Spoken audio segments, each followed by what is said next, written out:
हम लोग सीटेट के लिए इतिहास का इम्पोर्टेंट एमसीक्यू करने वाले हैं। पहला सवाल है, परिशिष्ट वर्मन की रचना किसने की? परिशिष्ट पर्वन की रचना किसने की? ऑप्शन है हेमचंद्र ने, क्षेमेंद्र ने, स्थलबाहु ने, भद्रबाहु ने।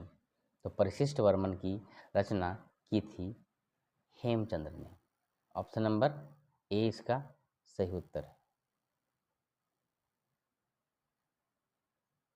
अगला सवाल है, ब्राह्मी लिपि को सर्वप्रथम किसने पढ़ा था? दयाराम साहनी ने, जेम्स प्रिंसेप ने, विलियम जोन्स ने, स्मिथ ने। ब्राह्मी लिपि को सर्वप्रथम पढ़ा था जेम्स प्रिंसेप ने।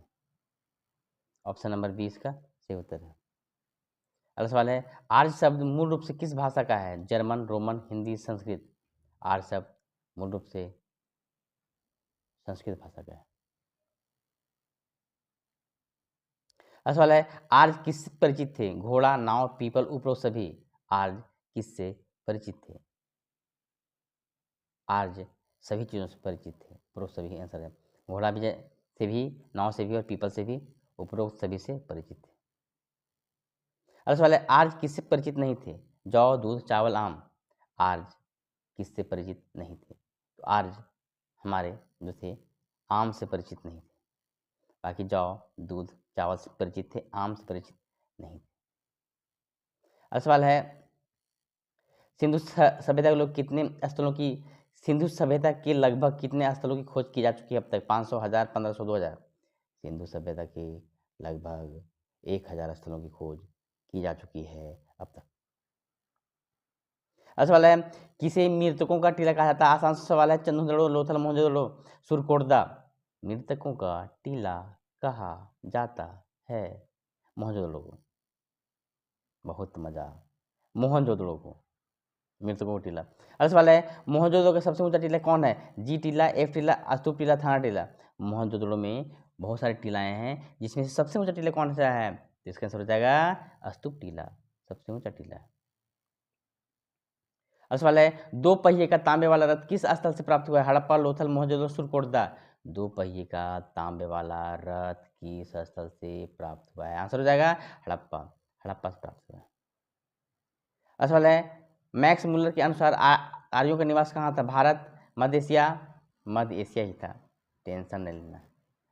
आर्यों का निवास मध्य एशिया था मैक्स मुलर के अनुसार। अगला सवाल है, नेहरिंग के अनुसार आर्यों का निवास कहाँ था? जर्मनी, मध्य एशिया, दक्षिण रूस, ऑस्ट्रेलिया। नेहरिंग के अनुसार आर्यों का निवास कहाँ था? आंसर हो जाएगा दक्षिण रूस, दक्षिण रूस में निवास था नेहरिंग के अनुसार। अगला सवाल है, एसी दास के अनुसार आर्यों का निवास कहाँ था? जर्मनी, मध्य एशिया, सप्त सिंधु, ऑस्ट्रिया। एसी दास के अनुसार आर्यों का निवास था सप्त सिंधु में। अगला सवाल है, आर्यों के गणना का स्रोत क्या था? मिनट, हिमवर्ष, शरदवर्ष, गभ्युति। आर्यों के गणना का स्रोत था हमारा हिमवर्ष। अगला सवाल है, उत्तर वैदिक साहित्य की रचना हुई जर्मनी में, दक्षिण रूस में, सप्त सिंधु प्रदेश में, कुरु पंचाल में। उत्तर वैदिक साहित्य की रचना हुई थी कुरु पंचाल में। कुरु पंचाल इसका सही उत्तर है। उसके बाद है, एक क्वेश्चन है, ऋग्वेद की रचना हुई गोंडवाना में, कुरु पंचाल में, मध्य एशिया में, सप्त सिंधु प्रदेश में। ऋग्वेद की रचना कहाँ हुई? कहाँ हुई? तो सप्त सिंधु प्रदेश में हुई, कब नहीं कहाँ। अगला सवाल है, ऋग्वेद में वर्णित हरि यूपिया सिंधु सभ्यता के किस स्थल से मिलता है? रंगपुर, चंदहुदड़ो, हड़प्पा, कोर्दजी। ऋग्वेद में वर्णित हरि यूपिया हड़प्पा से मिलेगा, ह से हड़प्पा, ह से हरि यूपिया। अगला सवाल है, द्रविड़ भाषा परिवार के अंतर्गत कौन सी भाषा आती है? तेलुगु, तमिल, कन्नड़, उपरो सभी। द्रविड़ भाषा के परिवार के अंतर्गत आती है सभी भाषाएं, उपरो सभी, तेलुगु भी, तमिल भी, कन्नड़ भी।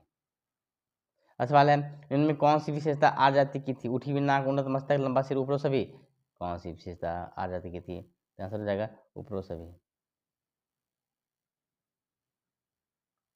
अगला सवाल है, नहीं है अगला सवाल। बस नेक्स्ट अगले वीडियो में। Thanks for watching.